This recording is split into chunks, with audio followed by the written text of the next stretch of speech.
Start है। हाँ। Hello student, chemistry का chapter chemical reactions and equations में हम लोग टाइप्स ऑफ केमिकल रिएक्शन पढ़े थे, जिसमें हम लोग दो टाइप केमिकल रिएक्शन का पढ़ चुका था, कॉम्बिनेशन रिएक्शन और डिकम्पोजिशन रिएक्शन। अब थर्ड नंबर में आ गया, यानी कि सी नंबर में क्या पढ़ेंगे? Displacement reaction. डिस्प्लेसमेंट वर्ड का मतलब होता है कोई एक बॉडी किसी दूसरे बॉडी को उसके प्लेस से हटा दे। कोई एक बॉडी किसी दूसरे बॉडी को उसके प्लेस से हटा दे, डिस्प्लेस कर दे। ये हो गया डिस्प्लेसमेंट रिएक्शन भी कुछ ऐसा ही है। तो हम लोग पहले डिफिनेशन पढ़ेंगे, अच्छा नहीं है, पहले हम लोग रिएक्शन देख लेते हैं। रिएक्शन डिस्प्लेसमेंट रिएक्शन का एग्जाम्पल हो गया, सॉरी हाँ, डिस्प्लेसमेंट रिएक्शन का क्या हो गया? ये एग्जाम्पल। ये जो इतना दूर मैं दिखाने जा रहा हूँ, दो एग्जाम्पल, ये वाला और ये वाला, ये दोनों ही किसका एग्जाम्पल है? डिस्प्लेसमेंट रिएक्शन का। ये एग्जाम्पल देख लेंगे तो एक तो प्रैक्टिकली एक्सपीरियंस हो जाएगा हम लोग को। प्रैक्टिकल कहते हैं, प्रैक्टिकली एक्सपीरियंस नॉलेज हो जाएगा, तब जाकर डिफिनेशन मोर क्लियर हो जाएगा। तो जैसे कि ये दोनों क्या सब्सटेंस है। सब्सटेंस दो तरह का होता है, एलिमेंट और कंपाउंड। एलिमेंट को भी सब्सटेंस कहते हैं, कंपाउंड को भी सब्सटेंस कहते हैं केमिस्ट्री के भाषा में। ये एलिमेंट है, कैसा सब्सटेंस है? एलिमेंट। ये कैसा सब्सटेंस है? कंपाउंड नहीं। और ये जो कंपाउंड है, कंपाउंड तो कई तरह का होता है। इसे एलिमेंट कई तरह का, मेटल, नॉन मेटल, मेटोलॉइड, इस तरह कंपाउंड भी कई तरह का है। लेकिन हम लोग सिर्फ यहाँ दो तरह का कंपाउंड पर अपना ध्यान रखते हैं। एक हो गया आयनिक कंपाउंड, जिसका दूसरा नाम है इलेक्ट्रोवैलेंट कंपाउंड। आयनिक कंपाउंड का दूसरा नाम है इलेक्ट्रोवैलेंट कंपाउंड। एक हो गया आयनिक कंपाउंड और दूसरा हो गया कोवैलेंट कंपाउंड। तो अब दोनों कंपाउंड में यही अंतर है, कैसे पहचानेंगे? अगर कोई फार्मूला लिख दे ना, फार्मूला देख के कंपाउंड का, जैसे कंपाउंड है ना, ये एलिमेंट तो नहीं है क्योंकि इसमें डिफरेंट काइंड ऑफ एटम है, इसमें same kind of atom sodium, इसलिए एलिमेंट है। इसमें डिफरेंट काइंड ऑफ एटम है, कॉपर का एटम, सल्फर का एटम, ऑक्सीजन का एटम 4, सल्फर का 1, कॉपर का 1 ना, टोटल ये क्या बन गया? 1 मॉलिक्यूल। क्या बन गया? 1 यहाँ छुपा रहता है, 1 मॉलिक्यूल ना।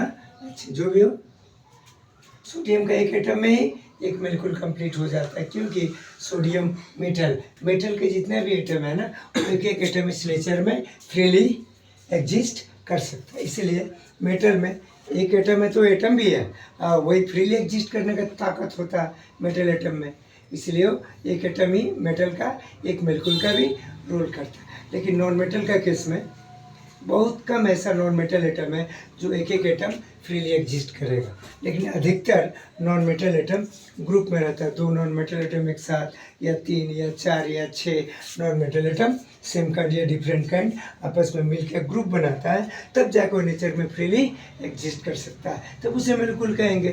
फ्रीली एग्जिस्ट नहीं करेगा तो मॉलिक्यूल का प्रॉपर्टी उसमें नहीं आएगा, ठीक है ना।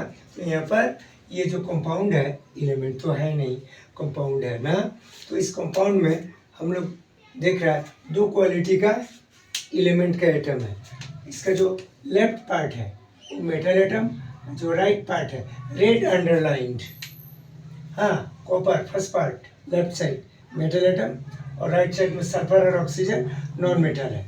तो ये देख के तुमको पहचानना होगा कौन मेटल एटम है, कौन नॉन मेटल एटम। मेटल भी एक तरह का एलिमेंट है, नॉन मेटल भी एक तरह का एलिमेंट है।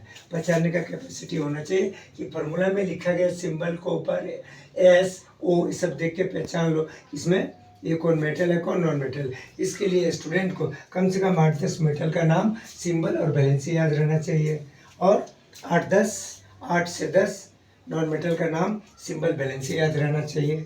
2 आइटम हुआ। थर्ड आइटम पॉलीएटॉमिक आयन को ऐसे sulphate, nitrate, carbonate, polyatomic ion ना फार्मूला और उसका वैलेंसी याद रहना चाहिए। 3 बात हुआ। 4 नंबर बात क्रॉस मेथड से ना वैलेंसी लिख के क्रॉस मेथड से फार्मूला बनाना। क्या बनाना?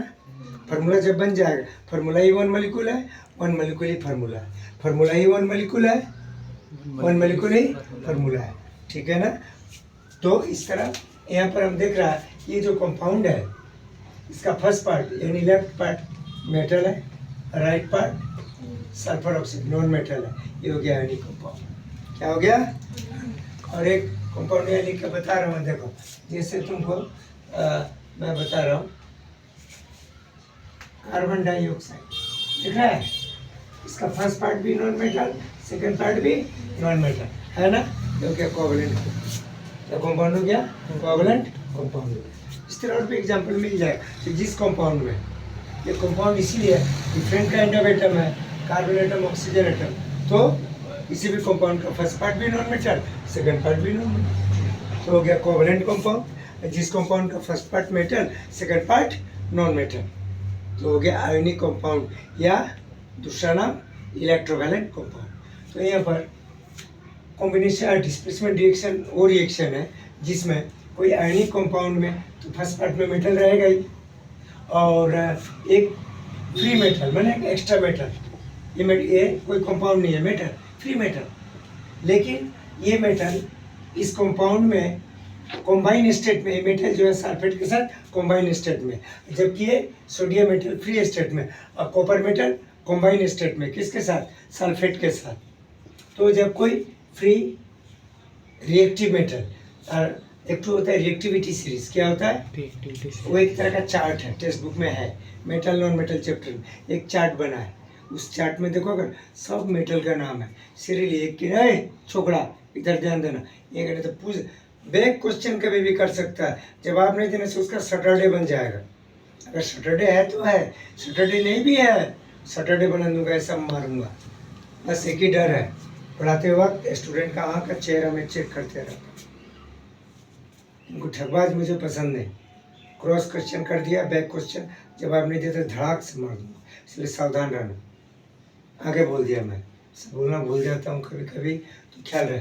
और यहाँ पर क्या होगा, एक फ्री मेटल हो और एक कॉम्बाइन स्टेट का मेटल सल्फेट के साथ कॉम्बाइन है ना, तो फ्री मेटल जब कॉम्बाइन मेटल से ज़्यादा रिएक्टिव हो, क्या हो? रिएक्शन करने का पावर ज़्यादा हो, तो ये क्या करेगा, इसका रिएक्शन पावर अगर इससे ज़्यादा है तब ये इसको यहाँ से भगा देगा। नहीं भाग नहीं, जैसे दो दोस्त है, हाँ शुभम और क्या प्रशांत, दोनों एकदम डियर फ्रेंड है, और बासु आया, बासु तगड़ा है, तो बासु सोचा यहाँ से हम प्रशांत से दोस्ती करेगा, वो हमारा भैया है। और शुभम तो नवोदय स्कूल से आया है, पहले ना मेरे स्कूल में था, वो मेरा उतना अच्छा दोस्त नहीं है, अब नहीं रहा, दोस्त ना रहा।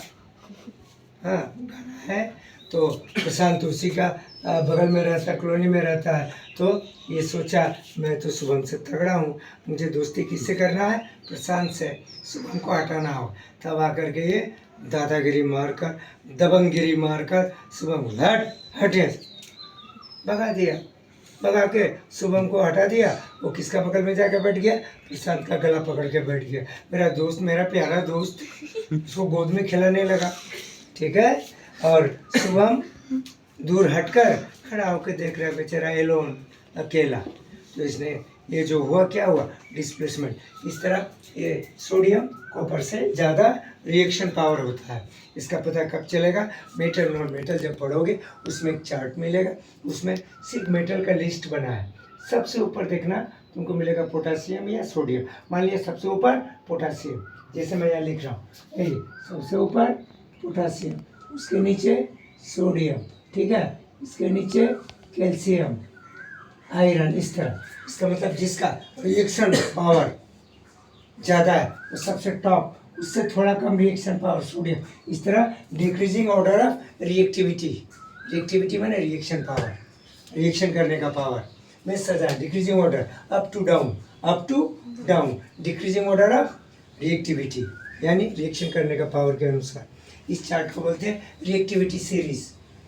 और तुम कहोगे सर सोडियम कैल्शियम से ज़्यादा रिएक्शन पावर, सोडियम का जैसा कि आपने सजा के लिखा और बोला, और सोडियम से ज़्यादा पोटेशियम का। ऐसा क्यों सर? इसीलिए ऐसा है कि पोटेशियम, हाँ, जब किसी नॉन, पोटेशियम तो मेटल है, ये सभी मेटल है, जब पोटेशियम मेटल किसी दूसरे नॉन मेटल से रिएक्शन करेगा, एक मेटल दूसरे मेटल से रिएक्शन जनरली नहीं करता, वो कोई स्पेशल केस होता है तो करता है या कराया जाता है, लेकिन जनरली अधिक से अधिक एक मेटल नॉन मेटल से ही रिएक्शन करता है। मेटल एक नॉन मेटल से रिएक्शन करेगा इजीली, एक नॉन मेटल दूसरे नॉन मेटल से रिएक्शन करेगा इजीली, लेकिन एक मेटल दूसरे मेटल से रिएक्शन इजीली नहीं करता, रेयर केस। ठीक है, अधिकतर क्या होता है, एक मेटल दूसरे नॉन मेटल से रिएक्शन करता है ना। तो यहाँ पर जो है, जब ये मेटल सब, इसे पोटेशियम मेटल को सबसे टॉप में इसीलिए रखा गया, सोडियम को इसका नीचे रखा गया। इसका मतलब ये हुआ, कभी भी पोटेशियम या सोडियम किसी दूसरे नॉन मेटल से जब रिएक्शन करेगा तो सोडियम के कंपेयर में, सोडियम के तुलना में पोटेशियम पोटेशियम थोड़ा जल्दी इलेक्ट्रॉन रिलीज करेगा, डोनेट देगा, स्पीडली डोनेट करेगा। किसको? नॉन मेटल को। सोडियम भी अपना इलेक्ट्रॉन देगा नॉन मेटल को, पोटेशियम के कंपेयर में थोड़ा स्लो डोनेट करेगा। उससे स्लो डोनेट करेगा कैल्शियम। आया बात समझ में? तो इस तरह अगर कोई आयनिक कंपाउंड है और एक फ्री मेटल है, तो एक फ्री मेटल का रिएक्टिविटी पावर ज़्यादा है। किससे? वो मेटल जो कॉम्बाइन स्टेट में किसी कंपाउंड के अंदर पड़ा है, तो इजीली इसको क्या करेगा, यहाँ से डिस्प्लेस करेगा ना। यानी कि ये मेटल जो मोर रिएक्टिव देन कॉपर, इसको कहाँ से पाएंगे हम? रिएक्टिविटी सीरीज से मिल जाएगा देखने पर। तो इसको यहाँ से भगाएगा, ये इसको यहाँ से भगा देगा। भगाकर सोडियम किसके साथ मिल जाएगा? सल्फेट के साथ। किसके साथ मिल जाएगा? सल्फेट के साथ। तो क्या बनेगा? Sodium sulphate. क्या बनेगा? Sodium sulphate. ये रिएक्शन फिर लिख सकता, ये सोडियम लिख लिया, ये क्या लिख लिया? सल्फेट। हाँ, sodium first part, second part non metal. Sodium का वैलेंसी कितना होता है? 1। तो सल्फेट, पूरा सल्फेट पता है, पूरा सल्फेट में 1 आ जाएगा, तो 1 तो नहीं लिखने से भी होता है। सल्फेट का वैलेंसी 2, किसका नीचे आएगा बोलो? सोडियम के नीचे। और ये सोडियम सल्फेट एक्वास सॉल्यूशन बनकर रहता है, इसलिए क्या लिख देंगे? AQ dot. ठीक है। और कॉपर देखो अकेला कहीं सॉलिड बनकर नीचे बैठ जाएगा। जिस कंटेनर में रिएक्शन होगा उस कंटेनर में नीचे बैठ जाएगा सॉलिड बनकर, इसलिए S लिखा। S नहीं लिखा हम लोग, इसे प्रिसिपिटेट हो गया। क्या हो गया? सॉलिड बनकर अगर बैठ जाता है, दिखता है सॉलिड बनके, दिख रहा है, बैठ गया, हो गया PPT, प्रिसिपिटेट। इसीलिए इस रिएक्शन को प्रिसिपिटेशन रिएक्शन भी कह सकते हैं। देखिए प्रिसिपिटेट फॉर्म हुआ। क्या फॉर्म हुआ? प्रिसिपिटेट। यहाँ S नहीं लिखे, डाउनवर्ड एरो मार्क। गैस बनने से अपवर्ड एरो मार्क दिखा सकता है। अंडरस्टैंड? मिटाया मैं। ठीक है, सबका नाम नीचे लिख दिया। दूसरा रिएक्शन आयरन। हाँ, कॉपर बहुत नीचे होगा, कॉपर ना बहुत नीचे होता है। हाँ, यहाँ पर iron is more reactive than copper, so iron easily displaces copper from their compound, and iron combined with sulfate to form iron sulfate। इसको आयरन सल्फेट लिख सकते हैं। लेकिन यहाँ एक बात है, आयरन का वैलेंसी 2 भी होता है, 3 भी होता है। जिस मेटल का वैलेंसी 1 से ज़्यादा है, इस कॉपर का भी डबल वैलेंसी है 1 and 2, आयरन का भी डबल वैलेंसी है 2 and 3। तो कभी आयरन का 2 वैलेंसी यूज होता है कंडीशन के अनुसार, कभी 3 यूज होता है, यहाँ 2 यूज हुआ। क्या यूज हुआ? 2। अगर 2 यूज होगा तो होगा फेरस, अस लग जाएगा। क्या लग जाएगा? अस, FeRr के साथ अस। अगर इसका 3 यूज करते, क्या यूज करते हैं हम लोग? 3। तो यहाँ पर क्या होता है? इसका आयरन का 3 सल्फेट में ब्रैकेट दे के नीचे आ जाता है। हाँ, इसका 2 यहाँ आ जाता है। तो फेरिक FeRr तो रहेगा ही, उसमें IC अस, OUS अस को हटा के IC लगा देते हैं। सफिक्स ने प्रीफिक्स बोलते हैं ना ग्रामर में, ठीक है। लेकिन यहाँ पर जो कंडीशन दिखाया टेक्स्ट बुक में, इसके अनुसार आयरन का वैलेंसी 2 यूज किया। तो सल्फेट का 2 वैलेंसी आयरन के नीचे, आयरन का 2 सल्फेट के नीचे, 2 कैंसिल। ठीक है, समझ रही हो? क्या होगा? आयरन सल्फेट या फिर sulphate. Coppers get separated alone, Shubham के तरफ। ठीक है, तो इस तरह ये जो थर्ड डबल डिस्प्लेसमेंट, ये था सिंगल डिस्प्लेसमेंट। सिर्फ ये सोडियम, ये मेटल इस मेटल को भगाया ना। अब डिफिनेशन तुम पढ़ना। The reaction in which a more reactive element that is metal ही होता है ना, displaces a less reactive element that is metal from their compound. इसका कंपाउंड से, इस मेटल को इसके कंपाउंड से, इस मेटल को इसी के कंपाउंड से, ये more reactive metal less reactive metal को भगा दिया. This reaction is called displacement reaction. Here at least one product is precipitate, so this reaction is also called as precipitation reaction. Clear? ठीक है ना. अब आते हैं डबल डिस्प्लेसमेंट रिएक्शन. इसमें क्या होगा? Double ionic compound. डबल, ये भी देखो, first part metal, second part non metal. Barium metal है, पता है ना, chlorine non metal. When two ionic compounds reacts with each other in their aqueous solution, ये दोनों aqueous solution में रहना चाहिए, पानी में, तब होगा. ये तो रिएक्शन, तो अगर दोनों सॉलिड स्टेट में मिला दो, जैसा का वैसा पड़ा रह जाएगा कंटेनर में. और दोनों को पानी में, इसको भी डाला, इसको भी डाला, हिला दिया, उससे क्या होगा पता है? ये सोडियम सल्फेट जो आयनिक कंपाउंड है, break into two ion, positive ion negative ion, breaks into barium chloride, breaks into two part, positive ion negative ion.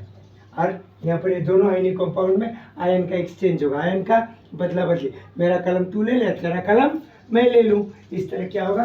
ये कंपाउंड अपना बेरियम आयन को सल्फेट के साथ दे देगा, और सल्फेट जो है सोडियम आयन को क्लोरीन के साथ दे देगा. तो क्या बना? Sodium chloride. बैलेंस ही क्रॉस कर सकता है ना तुम लोग, सोडियम क्लोराइड और barium sulphate.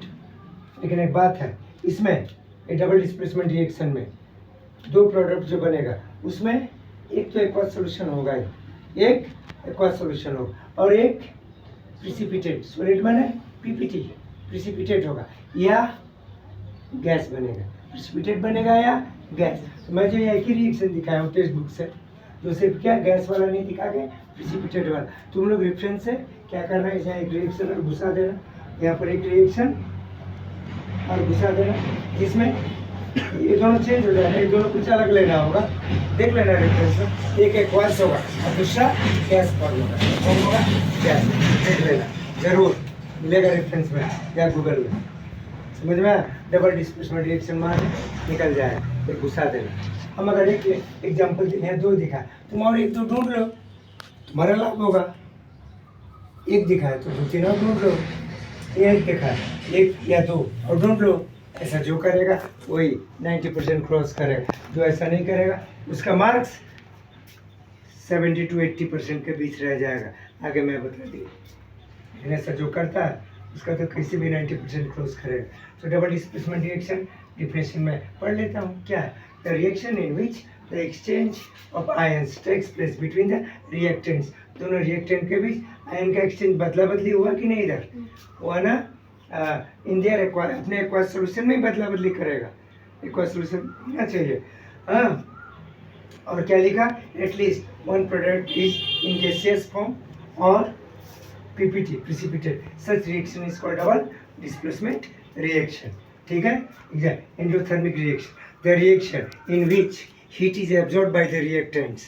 Heat is absorb by the reactants. जैसे हम मान ले ये दो सब्सटेंस लिया, दोनों को मिलाया. हाँ, इसको हीट देना पड़ेगा.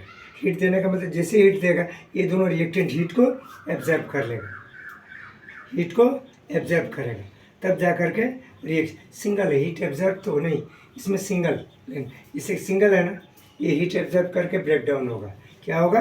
ब्रेक डाउन होगा. ये देख लो, इसका दिखा रहा है एंडोथर्मिक. द रिएक्शन इन विच, पता ही है ना, हीट इन विच रिएक्टेंट लिख दिया. एक भी हो सकता है, एक से ज़्यादा भी हो सकता है ना. Absorb heat energy from the surrounding. Surrounding का मतलब समझा? जैसे जिस कंटेनर में तुम क्या लिया, कैल्शियम कार्बोनेट, एक कंटेनर बर्तन में, तो कैल्शियम कार्बोनेट तो हो गया रिएक्टेंट. और कैल्शियम कार्बोनेट को छोड़कर जो कुछ भी उसके सामने है, कंटेनर, हम, तुम, हवा, पानी, जो कुछ भी, वो क्या हो गया? सराउंडिंग. क्या हो गया? सराउंडिंग. फिलहाल कैल्शियम कार्बोनेट जिस कंटेनर में लेगा, उस कंटेनर को क्या मान लेगा? सराउंडिंग. सिर्फ कैल्शियम कार्बोनेट ही रिएक्टेंट है. हाँ, तो ये क्या करेगा? हाँ, इसको, और हम इसको हीट करेंगे. क्या करेंगे? ट्रायंगल माने हीट. हम जो हीट कर रहा है, आग जलाया, एक लकड़ी जलाया, लकड़ी जला के कैल्शियम कार्बोनेट को गर्म किया, फिर जो आग जलाया लकड़ी से ना, वो क्या हो गया? सराउंडिंग. सराउंडिंग से हीट किया. किससे किया? सराउंडिंग से. ये हीट एनर्जी कौन एब्जॉर्ब करेगा? Calcium carbonate. कहाँ से किया? सराउंडिंग से। ये रिएक्टेंट है, रिएक्टेंट हीट एनर्जी एब्जॉर्ब किया सराउंडिंग से। करके देखो ब्रेक डाउन, ये रिएक्शन पहले भी पढ़ चुका होगा, ठीक है। तो ये तुम पढ़ा था डिकम्पोजिशन रिएक्शन। क्या रिएक्शन? हाँ, combination reaction, displacement reaction is also precipitation reaction. देखो डिस्प्लेसमेंट रिएक्शन ये आल्सो यहाँ लिख सकता है, तुम लिख लेना बाद में। डिस्प्लेसमेंट रिएक्शन इज आल्सो ये प्रिसिपिटेशन रिएक्शन ना। क्या इस तरह यहाँ पर क्या रिएक्शन है? ये जो एंडोथर्मिक रिएक्शन पढ़ रहा है ना, ये क्या रिएक्शन में पढ़ा था? Decomposition reaction. तो डिकम्पोजिशन रिएक्शन आल्सो है एंडोथर्मिक रिएक्शन, बुक में भी लिखा, कहीं पढ़ भी लेना। जो नहीं पढ़ेगा उसका एकदम तेरी तो बच गई बैंड, खटिया खड़ी हो जाएगी इस दुनिया में, ख्याल कर लेना। हाँ, तो इस तरह इसको जब हम हीट किया, इसको हीट दिया तो सराउंडिंग से तो हीट लेगा, ब्रेक हो गया, कैल्शियम ऑक्साइड और कार्बन डाइऑक्साइड गैस बना। तो किसका एग्जाम्पल हो गया? एंडोथर्मिक। इस तरह और भी टेक्स्ट बुक में है, मैं बता दे रहा हूँ। टेक्स्ट बुक में तुम देखो पेज नंबर, सबको ध्यान रखो। काजल तुम पेज नंबर देख लेना। ये जो मैं एंडोथर्मिक रिएक्शन का ये एग्जांपल दिखा, कैल्शियम कार्बोनेट, हाँ तुम पहले पढ़ चुकी है। ये डिकम्पोजिशन रिएक्शन भी है और एंडोथर्मिक रिएक्शन भी है, ठीक। और भी इस टाइप का रिएक्शन तुम टेक्स्ट बुक में देख लेना, मैं बता दे रहा हूँ। Page number 9, text book page number 9। लेकिन ओल्ड कोर्स का बुक है, न्यू कोर्स का बुक देख रहे हैं, न्यू कोर्स का बुक है पेज नंबर 9 इसमें भी, ठीक है काजल। पेज नंबर 9 में सबसे लास्ट रिएक्शन के नंबर है 1.22। हाँ, ये रिएक्शन में सिल्वर क्लोराइड को जब सनलाइट में रखते हैं तो सनलाइट से एनर्जी मिलता है उसको। क्या एनर्जी मिलता है पता है? हीट एनर्जी या सोलर एनर्जी। सनलाइट से क्या एनर्जी बोल देगा? सोलर एनर्जी यानी लाइट एनर्जी। सनलाइट से वो लाइट एनर्जी लेता है। सिल्वर क्लोराइड, सनलाइट से क्या? सनलाइट में दो एनर्जी, हीट एनर्जी और लाइट एनर्जी। लेकिन silver chloride page number 9 last reaction में सिल्वर क्लोराइड को सनलाइट में रख देंगे तो सन से हीट एनर्जी नहीं लाइट एनर्जी लेकर ब्रेक होके क्या क्या प्रोडक्ट बनाएगा? सिल्वर, चांदी और क्लोरीन गैस। ये डिकम्पोजिशन रिएक्शन भी है as well as endothermic reaction भी है। भाई लिख लेना, बहनों लिख लेना, ठीक है भाई और बहनों। और दूसरा पेज नंबर 10 का सबसे फर्स्ट रिएक्शन सिल्वर ब्रोमाइड को सनलाइट में रखेंगे। सनलाइट से silver bromide heat energy observe नहीं करेगा, सिर्फ क्या एनर्जी सनलाइट से ऑब्जर्व करेगा? Light energy. और ब्रोकन डाउन इनटू 2 प्रोडक्ट, इसीलिए डिकम्पोजिशन रिएक्शन के साथ साथ ये एंडोथर्मिक रिएक्शन भी है, ठीक है। हाँ, आगे exothermic reaction, the reaction in which heat energy is released by reactants क्या एनर्जी ऑब्जर्व करता है? हीट एनर्जी ऑब्जर्व करता है, ठीक है। हीट एनर्जी ऑब्जर्व करके हाँ कहाँ से ऑब्जर्व करता है? सराउंडिंग से। Sorry release to surrounding. किसको देता है हीट एनर्जी? सराउंडिंग को देता है। इस रिएक्शन को एक्सोथर्मिक रिएक्शन करता है। ये रिएक्शन भी शायद पढ़ चुका है। एक ये तेरा था देख लो, शायद पड़ा होगा, जो भी हो। ये देखो, ये क्या है? Methane gas. क्या है? मीथेन गैस को हम अगर जलाएंगे, जब मीथेन गैस है ना, हम लोग का एलपीजी गैस सिलेंडर में मीथेन गैस के साथ साथ और भी होता है, हाँ वो याद नहीं हमको, लेकिन मीथेन गैस ज़्यादा होता है एलपीजी गैस सिलेंडर में। मीथेन गैस क्या है? इनफ्लेमेबल गैस, ज्वलनशील गैस। इसको जलाते हैं, जला के हीट प्रोड्यूस करते हैं, उसमें खाना बनाते हैं। इस तरह मीथेन गैस जो है वो तुम्हारा गैस है। इसको जब जलाएंगे, जब गैस को जलाएंगे थोड़ा हीट एनर्जी देते हैं। देखो तुम्हारा मम्मी लोग गैस ले जब गैस जलाती है खाना बनाने के लिए, पता है ना, इसे थोड़ा सा आग जलाती है, जिसको टिपने वाला क्या बोलते हैं? लाइटर से कितना हीट निकलता होगा? थोड़ा सा। वो थोड़ा हीट से जब आग पकड़ लेता है मीथेन गैस में, उस समय लेकिन ऑक्सीजन आता है। कौन आता है? ऑक्सीजन नहीं आएगा तो मीथेन गैस जलेगा नहीं, ठीक है ना। जैसे लाइटर फायरिंग किया, थोड़ा सा हीट निकला ना, आग पकड़ लिया मीथेन गैस में, साथ साथ ऑक्सीजन आके उससे कंबाइन होता है रिएक्शन और बहुत सारा हीट प्रोड्यूस करता है, पता है ना। थोड़ा हीट लगा है, नहीं के बराबर, बहुत हीट प्रोड्यूस हुआ तो तुम क्या बोलेगा? मेनली हीट प्रोड्यूस हुआ, हीट रिलीज हुआ, वो हीट किसको मिला? सराउंडिंग को। और क्या क्या प्रोड्यूस होगा? प्रोडक्ट CO2 गैस और H2O गैसियस फॉर्म में, वेपर के फॉर्म में, और साथ साथ हीट एनर्जी। एनर्जी मैंने हीट एनर्जी प्रोड्यूस होगा जो किसको मिलेगा? सराउंडिंग को। ये रिलीज कौन करेगा? रिएक्टेंट। थर्ड में ग्लूकोज, हम लोग खाना खाते हैं या प्लांट के